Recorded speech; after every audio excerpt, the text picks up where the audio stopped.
empezar ahora con los textos según el ámbito de uso y, bueno, ya os lo anuncié ayer, pero lo vuelvo a decir ahora. Recordad que de los textos que tenéis aquí, los que no vamos a ver son los textos de la vida cotidiana y de las relaciones sociales, porque estos se cayeron del temario hace ya un par de años, un par mallorquín. Entonces, lo que vamos a ver van a ser los textos de la vida académica, aquí vamos a hablar de los textos científicos y técnicos, vamos a hablar también de los textos humanísticos y dentro de los textos humanísticos vamos a hablar del ensayo. Después hablaremos de los textos en los medios de comunicación y de los textos literarios. Y con esto habremos terminado todo el primer tema, que es el tema que hace referencia justamente a eso, a la tipología textual, las modalidades textuales, los textos según su ámbito de uso, etc. Os recuerdo, lo dije ayer, pero vuelvo a insistir en ello. Las categorías de la clasificación no son excluyentes. Lo repito, el texto limpia, fija y da esplendor es un texto periodístico, por tanto es un texto que pertenece a los medios de comunicación, pero a la vez es un texto argumentativo. El texto del oído, que podéis recuperar ahora cuando hablemos de los textos científicos y técnicos, el texto del oído es un texto científico en este caso y además es un texto expositivo. Son categorías diferentes, es como tengo una mesa verde, vale, pero ¿es mesa o es verde? Son dos cosas diferentes, es una mesa y es verde. Sí, pues aquí nos pasa lo mismo. Los textos se pueden clasificar atendiendo a diferentes criterios y, por tanto, un texto expositivo puede ser científico, puede ser humanístico, puede ser periodístico, puede incluso pertenecer a la literatura, incluso, según. Yo he visto algún texto literario que, por ejemplo, imita un informe de la policía. Entonces sería un texto literario, pero expositivo. No es lo más habitual, pero podría ser. Por tanto, dos categorías diferentes. Si hablamos de los textos académicos, tenéis que pensar que, aunque nosotros hablemos de lenguaje científico-técnico, en realidad estamos hablando de textos que hacen referencia a dos realidades diferentes. Una cosa es la ciencia y otra cosa es la técnica. Digamos que el científico, ¿sí?, establece hipótesis de trabajo que se verifican mediante leyes científicas y mediante experiencias reales, mientras que los textos técnicos tratan de la aplicación de aquellos conocimientos que hemos obtenido de la parte científica. Para entendernos, un texto de matemáticas sería un texto científico, pero la aplicación de las matemáticas en el lenguaje de la programación, eso sería un texto técnico. La ciencia es más abstracta y la técnica más práctica. ¿Sí? ¿Os pueden poner un texto sobre informática en el examen? Hubo un año que sí. Hubo un año que hubo un texto que hablaba de la interfaz, de algunos juegos, ya lo rescataré, ya lo rescataré. Pero, evidentemente, si os ponen un texto científico, un texto técnico, va a ser un texto científico-técnico como aquel que era de una revista de divulgación que se podía entender fácilmente. No os van a poner un texto de cuarto de medicina, o nos van a poner un texto de programación de tercer curso de la carrera de ingeniería informática. Os van a poner textos que van a ser textos divulgativos. ¿Cuáles son las características que podemos decir que son generales para los textos que pertenecen al lenguaje científico y técnico? Bueno, en primer lugar, y eso os tiene que quedar muy claro, los textos científicos y técnicos tienen un enfoque objetivo y denotativo. Cuando decimos que hipotenusa al cuadrado es igual a cateto al cuadrado más cateto al cuadrado, está claro que cuando hablamos de cateto estamos hablando de los dos lados que forman el ángulo recto. No estamos hablando de un señor que tiene pocas luces. ¿Sí? Por tanto, estamos aplicando la definición objetiva y la definición denotativa. Lo de llamarle a alguien cateto, eso después ya pertenecería a la connotación, ¿sí? Pero cuando decimos eso es una verdad objetiva, es una verdad universal y la expresamos mediante el lenguaje denotativo. Connotativo es subjetivo, denotativo es objetivo. ¿Cómo se ordenan las ideas? Las ideas se ordenan de forma lógica y de forma clara. Recuperad el texto del oído. ¿Os acordáis que primero había una exposición general con una parte en la que se incluía el tema y después venían en diferentes párrafos descritas las diferentes partes del oído y luego había una parte de conclusión. ¿Lo recordáis? Los textos científicos y técnicos muchas veces, para favorecer el sentido lógico y para favorecer esa ordenación estructurada de las ideas, incluso utilizan esquemas, guiones para adentro, para que veamos qué depende de qué. Y si tuviéramos un texto científico, un texto técnico completo, es bastante probable que tuviéramos el planteamiento, el cuerpo y la conclusión. Lo que pasa es que normalmente no vamos a trabajar con textos completos, sino que vamos a trabajar con partes de textos, porque un texto científico pues puede ser un manual de matemáticas, por ejemplo. Las ideas se pueden presentar, esto ya os suena, de lo universal a lo particular, de forma deductiva o de forma inductiva, ya lo sabéis, y depende de dónde esté el tema, tenemos una estructura de una manera o de otra. ¿Cuáles son las bases o modalidades textuales que encontramos normalmente en los textos científicos? En los textos científicos encontramos la descripción para reflejar el objetivo del análisis. Imaginaos, por ejemplo, una descripción anatómica. Imaginaos que estáis estudiando fisioterapia, estáis estudiando medicina y lo que tenéis es la descripción de un músculo en concreto. Entonces os encontraréis allí con una base textual, una modalidad descriptiva. Una célula, si estáis estudiando biología, es bastante probable que en el tema de la célula tengáis una parte descriptiva también. ¿Qué nos encontramos?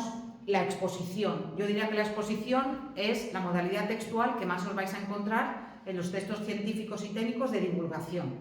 Porque luego sí que es verdad que nos podemos encontrar la argumentación, por ejemplo, en textos científicos o técnicos como tesis doctorales.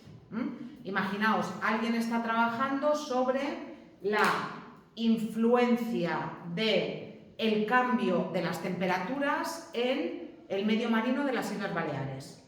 Y después de investigar, llega a la conclusión de que hay más peces, pero más pequeños, lo estoy inventando, como consecuencia del incremento de las temperaturas en el mar. Eso sería una argumentación, sería una tesis doctoral, en este caso, si fuera de alguien que, en fin, que está, pues eso, defendiendo eso para ser doctor en biología marina, por ejemplo. ¿De acuerdo? Entonces sí que es verdad que podemos encontrar argumentación y cuanto más especializado sea el texto es probable que más argumentación encontremos. Pero básicamente nos encontraríamos con las tres modalidades. ¿Cuál es la función lingüística que representa, que predomina? La función representativa o referencial. Y se utilizan tecnicismos que también van en función del grado de especialización. Cuanto más especializado sea el texto, más tecnicismos utilizará. Cuanto menos especializado, cuanto más divulgativo, menos tecnicismos. ¿Sí?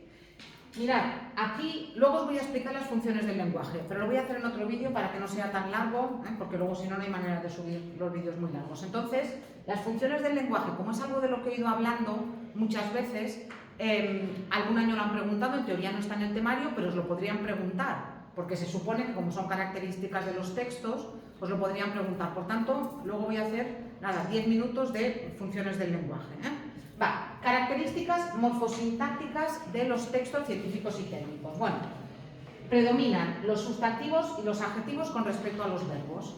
Nos encontramos con sustantivos muchas veces expandidos en forma de complementos del nombre. No es solamente la célula, sino que es la célula de no sé qué, que está no sé dónde. Predominan sustantivos abstractos en los procesos propios de la ciencia, mientras que en los procesos propios de la técnica los sustantivos son un poco más concretos. ¿Qué son sustantivos abstractos? Os lo explicaré cuando veamos el sustantivo, pero supongo que todo el mundo entiende que un sustantivo abstracto es aquel que hace referencia a una realidad que no podemos percibir con los sentidos. Si yo digo mesa, eso es un sustantivo concreto, pero si yo digo velocidad, la velocidad es un sustantivo abstracto, porque yo no puedo percibir con la vista la velocidad, ni con el oído. ¿Sí? ¿Qué más? Nos encontramos también con adjetivos especificativos, que tienen un valor claramente descriptivo y concreto. No nos vamos a encontrar con adjetivos, como vimos, en el texto de la ortografía extraordinariamente compleja. No, nos vamos a encontrar con adjetivos como grados centígrados, cálculo infinitesimal, roca magmática, ondas hercianas. ¿Veis el adjetivo que está acompañando siempre al sustantivo? Son adjetivos especificativos, no es cualquier onda. Estoy hablando de las ondas hercianas, no estoy hablando de cualquier roca, estoy hablando de las rocas magmáticas. Por tanto, esos adjetivos delimitan el significado del sustantivo para acotarlo, porque en la ciencia no podemos decir es esa piedra. No, es una roca magmática. Sí, tenemos que ser exactos y tenemos que ser precisos, Después, como os he dicho, el núcleo del sintagma nominal, es decir, el sustantivo, va acompañado con complementos del nombre que precisan justamente el significado de ese sustantivo. Y por eso hablamos de eje de coordenadas, coeficiente de razonamiento, punto de fusión, etc. Para concretar significados. ¿Veis que todo gira en torno a la misma idea? Nos encontramos con el presente de indicativo con valor atemporal para denotar una verdad permanente. A esto se le llama presente nómico, con esta G del principio que viene del griego. Hipotenusa al cuadrado es igual a cateto al cuadrado más cateto al cuadrado, es un teorema que funcionaba en la época de Pitágoras, que funciona ahora y que funcionará dentro de 300 años. ¿Sí? Por tanto, ese presente es un presente atemporal en el sentido de que vale para cualquier momento. ¿Sí? ¿Qué más? Nos encontraríamos, bueno, aquí os he puesto un ejemplo para que veáis un ejemplo de un texto técnico que tiene que ver con los fonemas en este caso. Esto nos permite clasificar los fonemas consonánticos atendiendo a 3 criterios, según el punto de articulación, según el modo de articulación y según haya o no vibración en las cuerdas vocales. El permite sería un presente indicativo, el haya sería un presente de subjuntivo, que no sería indicativo sino de subjuntivo. ¿Por qué? Porque el modo subjuntivo se utiliza cuando se expresa una realidad, hipótesis o posibilidad como aquí, haya o no haya. A veces en los textos científicos se utiliza una primera persona plural de modestia que a mí me molesta un poco. Esto es como cuando un jugador de tenis habla de sí mismo y dice hoy hemos jugado bien este partido. Es un partido en el que nos hemos encontrado con problemas, pero que los hemos afrontado tal. Y tú dices, ¿has jugado tú y quién más? No era un partido de dobles. Entonces, muchas veces en los textos científicos aparece ese plural que es un plural como de modestia, es como yo no he hecho la investigación, ¿no? En nuestra investigación hemos descubierto que no sé qué, resulta que es una tesis doctoral que firma una sola persona. Yo ahí corregiría todos los plurales estos, lo que pasa es que se utiliza muchas veces, pues eso, como para decir, uy, no soy yo solo, sino que esto, hay aquí un equipo detrás, a veces no lo hay, pero utilizan muchas veces ese plural. Yo no lo aconsejo, pero se utiliza. Nexos lógicos, en cuanto a con respecto, en relación, en primer lugar, en segundo lugar, etc. Y después el orden lógico de la sintaxis en castellano, que ya sabéis que es sujeto, verbo y complementos. Eso es lo más habitual en los textos científicos. Las oraciones suelen ser enunciativas, con eso se refuerza la objetividad del texto. Las oraciones suelen ser atributivas para las definiciones, hipotenusa al cuadrado es igual a cateto al cuadrado más cateto al cuadrado, ¿sí? Nos encontramos a veces con oraciones reflejas o impersonales, se dice, se tiene, se calienta, se destruye, ese tipo de se impersonal o de se de pasiva refleja, que os explicaré también cuando veamos la sintaxis. A veces oraciones condicionales o concesivas o consecutivas para las hipótesis. Ahora os suena un poco raro eso de oraciones condicionales, concesivas y consecutivas, pero las veremos al final del curso cuando veamos las oraciones compuestas. Eso simplemente es que cuando planteamos hipótesis necesitamos, si el agua se calienta por encima de los 100 grados a temperatura no sé qué, hierve. Sí, ahí estaríamos utilizando una condicional, pero lo veremos también cuando veamos la sintaxis. Por tanto, diferentes tipos de subordinación. Y en cuanto al léxico, nos encontramos fundamentalmente con el uso de tecnicismos. Un tecnicismo es una palabra que pertenece a un campo del saber determinado y que tiene las siguientes características. El tecnicismo es unívoco, significa una cosa. Si yo digo fonema, un fonema es un fonema. Un fonema no es un sonido, ni es una letra, ni es una grafía. Un fonema es otra cosa. Por tanto, un único significado. Nos encontraríamos con que ese único significado es denotativo. Denotativo. Lo que he dicho antes, no podemos hablar de piedra. No es lo mismo una piedra que una roca.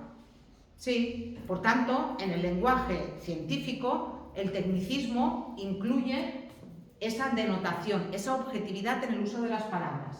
Se define con toda claridad y con la máxima precisión y se impiden vaguedades, imprecisiones, sinonimias, connotaciones. Es lo que hablamos el otro día. No es lo mismo una oreja que un oído. Entonces, yo no puedo decir, y no es lo mismo el oído que el pabellón auditivo.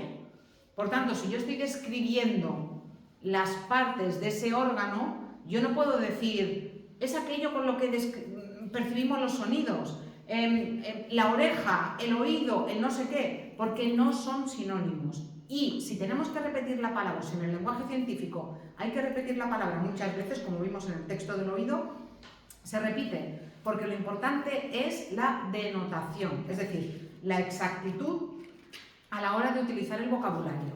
Pero repito, cuando hablamos de tecnicismos tenéis que pensar que cuanto más difícil sea el texto, por decirlo así, cuanto más especializado sea el texto, más tecnicismos encontraremos, cuanto más divulgativo sea el texto, menos tecnicismos se encontrarán en la redacción de ese mismo texto. ¿De acuerdo?